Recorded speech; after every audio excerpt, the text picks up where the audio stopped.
Hello everyone, welcome back to the channel. My name is Ryan, aka Kingdom Cards, and I had to hop on and make a short video about the Topps 2022 Series 2 checklist. It's a rough one, to be sure.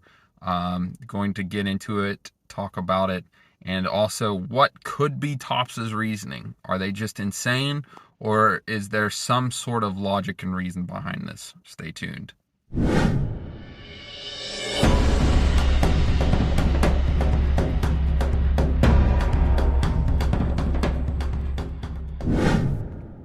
All right, so taking a look at the checklist, it is really rough. Many, like myself, thought that we were going to see Bobby Witt Jr., Spencer Torkelson, Julio Rodriguez in the product.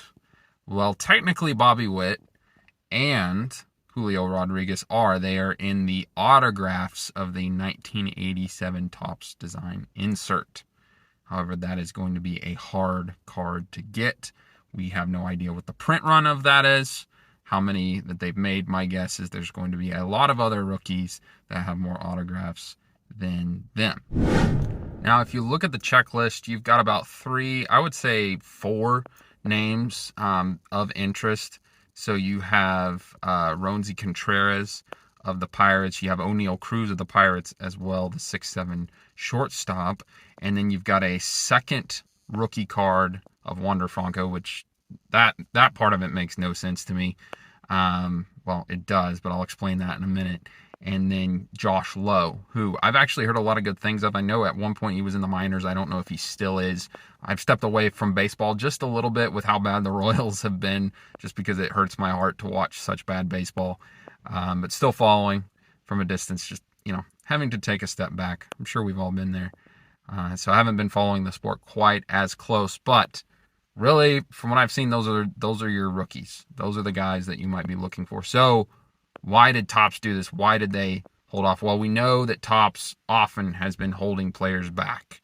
We know Wander was held back from update. I would say that's not as egregious. To me, if you've got three players that were called up, they were called up at the start of the season, to me,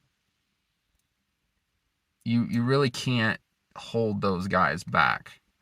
It just seems like a grave error. Again, you've got Bobby Witt and Julio in the inserts, but that doesn't really do it for a lot of people. So, and again, a second card of Wander, which makes no sense because, unless you're, set collecting or just trying to get one of every Wander card of this year, there's really not a lot of value there because his Series 1 is always going to be worth more. So what is Topps thinking? What is their rationale? And to me, it's a couple of fold. One, they're really trying to push Wander Franco. They're trying to have him be the bell cow. Something that I've watched a couple of videos, and I haven't heard anybody talk about this, but if you think about it, at the time that Topps was probably debating whether or not to put these guys in the product, a lot of the rookies were struggling.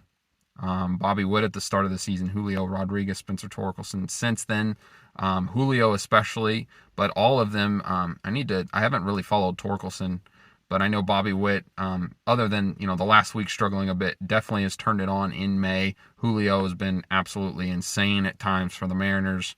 Well, they're kind of scuffling a little bit. So it could have been a calculated risk for Topps to say, hey, these rookies are struggling. Maybe we push them back, wait for them to get pumped up and get more fire at the end of the season, and then release them in Update, one of the flagship products. The other thing I was thinking of, too, is if you look at the checklist, I just kind of ran through Cardboard Connection, which if you haven't ever been there, go to it. It's a great site, a lot of good information. If you look at the site, on the 24th of June is Topps Definitive. And Topps Definitive is one of the biggest money sets for Topps, or it's one of the higher brand, I should say. It's one of the higher end products that they do. It really wouldn't surprise me if Bobby Witt's and Julio Rodriguez base cards are in that.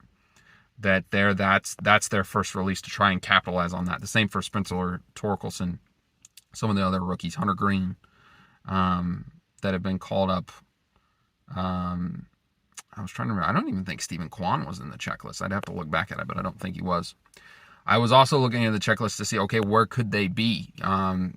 You've got Stadium Club that's coming out, I believe, early July. Late July is Topps Chrome. After that, you've got Museum Collection, a couple of others. What is it? Heritage High Number. Heritage High Number comes out in August.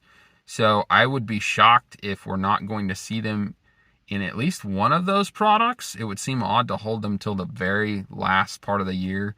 But flagship-wise, it could be Update is the first time that we see their true base rookie. So, again, I think Topps reasoning, pushing Wander, also holding out maybe the rookie class being bad. Also, it could be definitive or higher end products. They're wanting to get them in to try and capitalize, push people into those higher end products. To me, I think it was a gamble that they lost. I think this makes no sense. You're getting a ton of bad publicity. However, having said that, a lot of people, a lot of videos are like, hey, Topps, you guys are idiots. What are you doing? I try to look at the rationale behind these decisions, because clearly these people and Fanatics, there's some good things I've seen about Fanatics owning Topps. There's been some bad things, but overall I've been at least cautiously optimistic with them.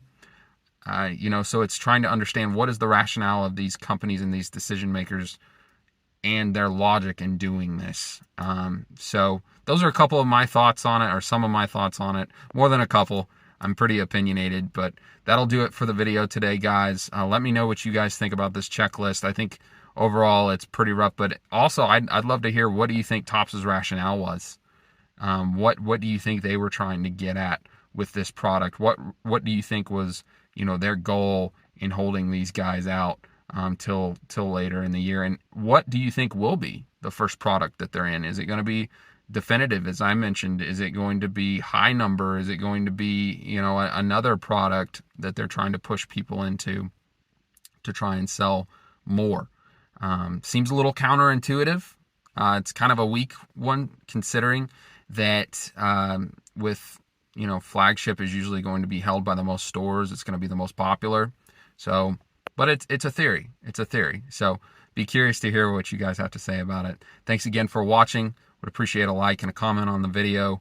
I'd love to interact with you guys and see what you think about it. As always, thank you so much for watching. Blessings.